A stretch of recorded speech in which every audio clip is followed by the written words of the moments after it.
Well, Rush Limbaugh weighed in on the Haiti, the Haiti events, and of course, as always, he stirred a little controversy. Take a listen.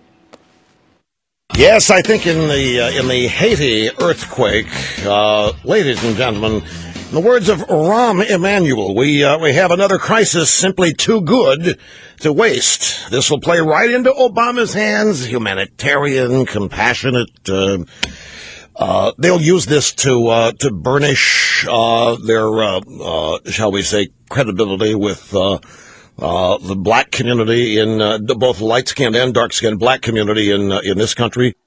Rush Limbaugh channeling Harry Reid, I suppose. That is unbelievable. Yeah. I mean, that is truly unbelievable. Right. Only no, Rush. he pulls it off, though. It's amazing. Jonathan Martin from Politico.com joins us. Let's start with the way that the president is handling this. It was 2 days in a row we've seen him go out to the cameras, and very clear that he is involved intricately in coordinating the federal response. He's not going to have a Katrina moment, even though this is obviously not even on our soil. Not happening on American soil. I think he wants to be seen as involved, as in leading this crisis.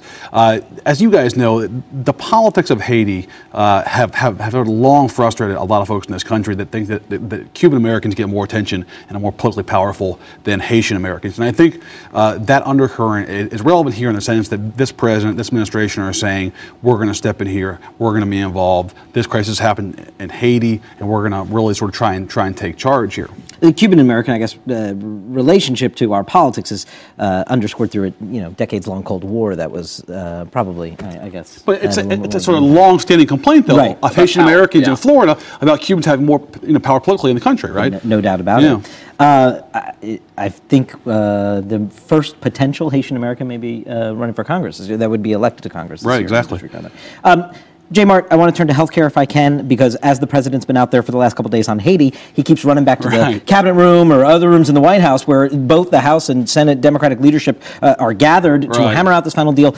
We're now getting word that they want this to get to CBO for scoring by Saturday at the latest. This sounds like we're on the verge of a deal. It does, and it actually reminds me of one of the sort of most memorable campaign lines after the financial crisis. President Obama took to the cameras after he got word that McCain was heading back to Washington and said, when you're president, you have to be able to walk and chew gum at the same time. Well, he's walking and chewing gum right now at the same time, dealing with Haiti, dealing with this health care challenge.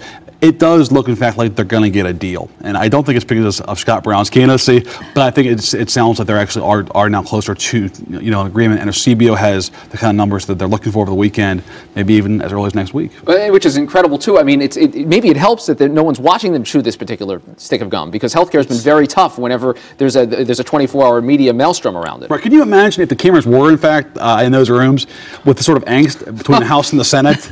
I mean, it would be extraordinary, right? No doubt. It'd be a dream for us, right? It would be wonderful for us. They certainly wouldn't get a health care deal anytime soon. Right. And let's stipulate if the cameras were there, all the angst would be transferred somewhere else. And they'd have to have second meetings, exactly. That's right. They'd have be sort of a phone meeting, and then they would have a second real meeting, exactly. Okay, you basically just blew a hole in our whole career here, though, because now apparently we only cover faux things, and all the real action happens elsewhere.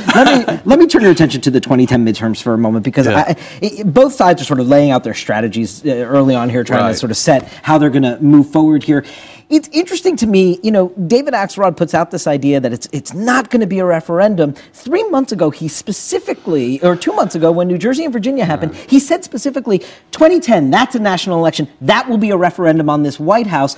That seems to be two different Democratic messages we're getting from the same person. I think the intervening months were pretty bad, weren't they? Between November and January? What happened? Well, I mean, the president's numbers haven't gotten better, I mean, that's for sure. So, they're going to look for a way to try and win these races, I think, and maybe there's recognition that putting Obama on the ballot, in some places at least, is not going to be the most effective strategy. He certainly sounds a lot. Well, and I do remember, though, Republicans saying very explicitly to me in 2006, don't worry about it. This is going to be a choice and not a referendum. All politics is local. All politics is local. It's hard to do that if you're the party in power. There was the math, of course, in 06. Remember the math? Yeah, exactly. I do remember the math. Some memories, vague memories, at least, of the math. Jonathan Martin from Politico.com. Thanks for guys. being Appreciate here. it. Thank you, sir, for being here. That does it for this edition of Top Line. Be sure to click us on again tomorrow. And it's twitter.com/the note. And I really wanted to talk about Harold Ford, because you got a couple of great pieces up about Harold Ford. Paging Mr. Wiener. So wow, my God.